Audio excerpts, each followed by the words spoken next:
you're in your 40s, 50s, 60s, something like that, have you ever really stopped to think what it is you want from the rest of your life? You're probably at a stage in your life at that kind of age where if you've had children, they're grown up, they've got jobs, they're on places, they live away, but you're probably still working, you're probably still doing a daily grind. You're probably at the point in life where you're not chasing the way up the corporate ladder or trying to get promoted, that sort of thing. So lots of us sort of feel that we're just treading water. But have you ever actually stopped and sat down and really thought about what you want out of the time you've got left? Now, I know it's a morbid subject and a lot of us don't like to talk about that sort of thing, but I know people can get ill and all that sort of thing, but you've got to assume, best case scenario, that if you're say 45, you're probably past the halfway point in your life. Now, if you've done all that other stuff and you've been working hard for years and providing for people and looking after the rest of your family, absolutely great. But in any time you start spending a bit of time thinking about yourself, a little bit of selfish time, what do you want? Do you want more time? Do you want to pursue other things? There's lots of things in life you might want to do that if you're working the same job you've been doing for years or something similar in the same career path, you're stuck in a rut and that takes up most of your time. You do your work, you come home, you have your tea, you watch a bit of TV, you go to bed, you start it all again the next day. There are better ways of doing things.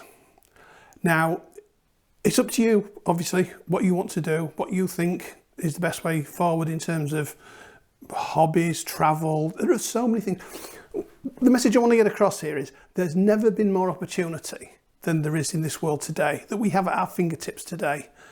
And it'd be a terrible shame if you just carried on in the same old way and you just let life pass you by and you didn't take advantage of the huge opportunities we've got. Now, most of us probably still need to earn a living. I certainly do. I'm sure the majority of you watching this do as well. But what constitutes a living, and where does earning a living become obtrusive and take over your life? Now, just over 10 years ago, I went self-employed. Now, I've been self-employed before in my life. Started off self-employed, but I've done all sorts of jobs, lots and lots of different things, amazing range of different things. But I was in the car industry for about 10 years. I lost my job in the car industry and I found myself working for a jeweller, doing their IT, doing their eBay shops, their website, doing the mail order, all that sort of thing. But then one day I was online and I somehow came across looking at money making ideas to make a few extra pounds because, you know, to be fair, it only paid minimum wage and it wasn't full time.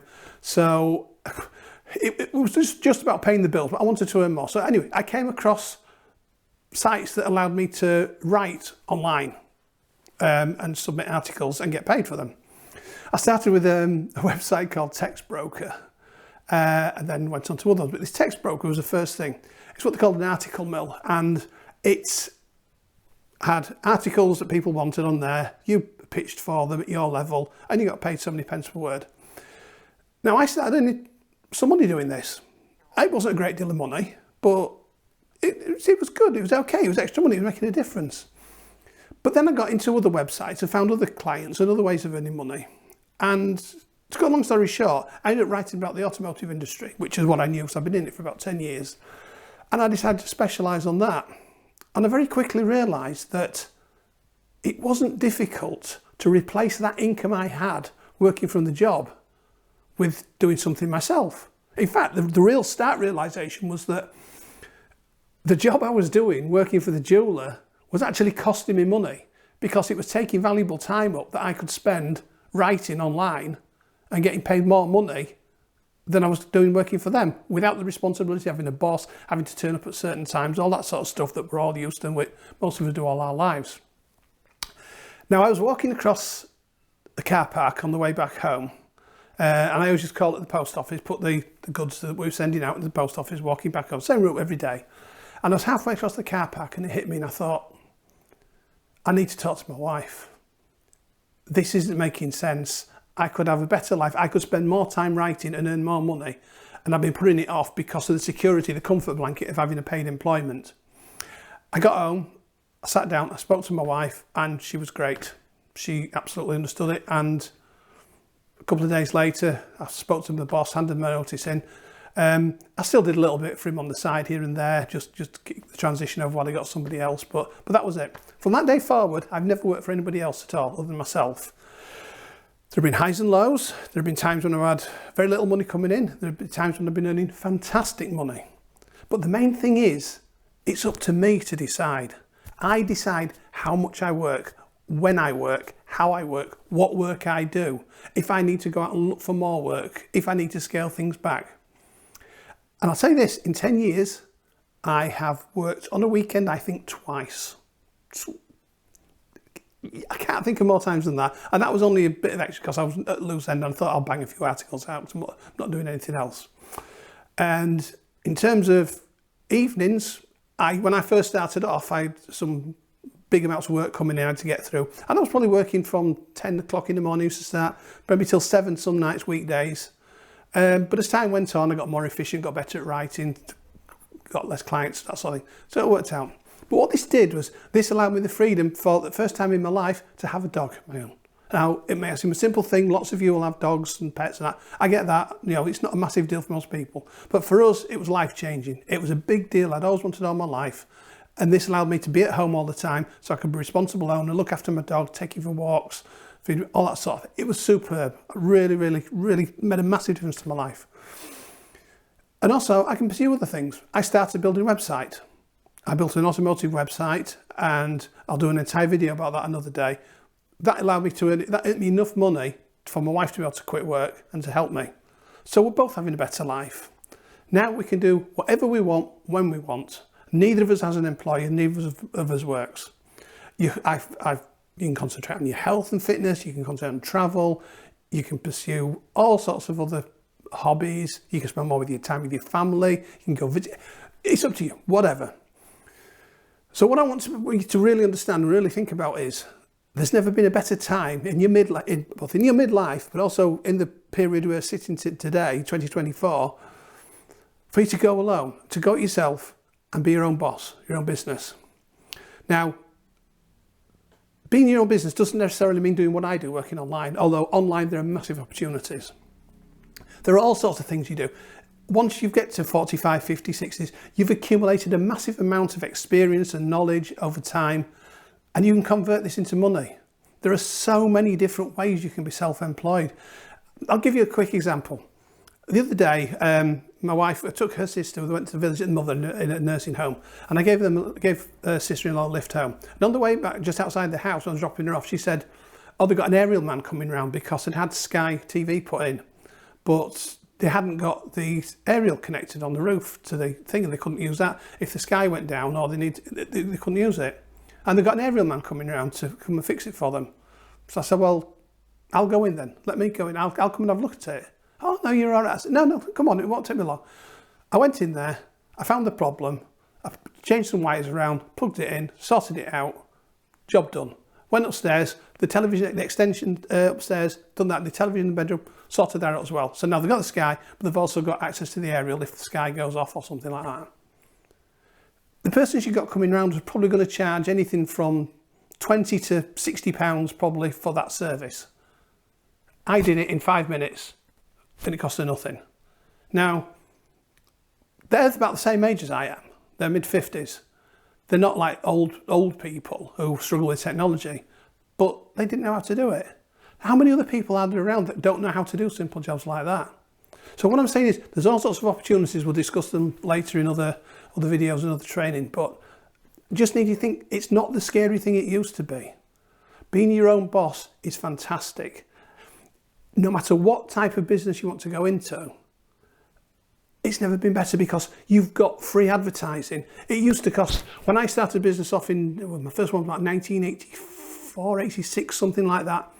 It cost a lot of money advertising. I used to spend a lot of money on advertising in magazines, newspapers, that sort of thing.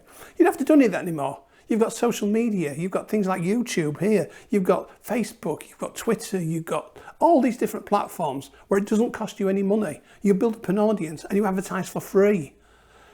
And while a lot of people you'll see advocating this sort of midlife change on YouTube will talk about doing things online, building your own website, having a YouTube channel, and that's great, yeah, you can do all that.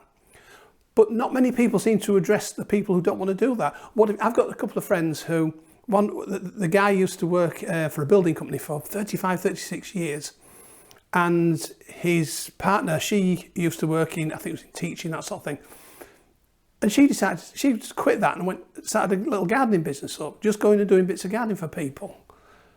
And then eventually her partner, he packed his job in, or he lost his, packed his job in, and he went and worked with her. Now they have a fantastic life. They're probably 5 or 6 years older than me, but they have a van and they go around and they do simple gardening jobs for people. They're not highly trained, specialised gardeners. They're not tree surgeons or anything like that, but they do the little things, mowing lawns, weeding, edging, that sort of thing, planting. I'm not a gardener particularly myself, so that sort of thing. That's just one example, but it's easy. They have a waiting list.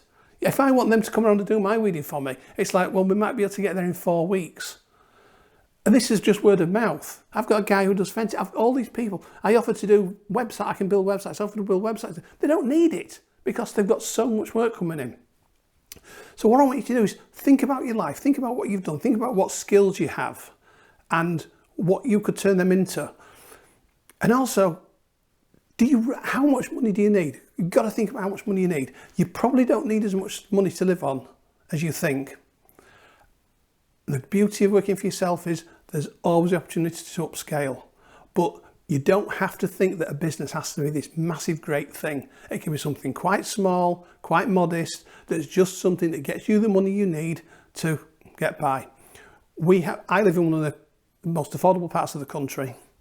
We have council tax, gas, electric, water, those sort of things, the usual bills, but that's it.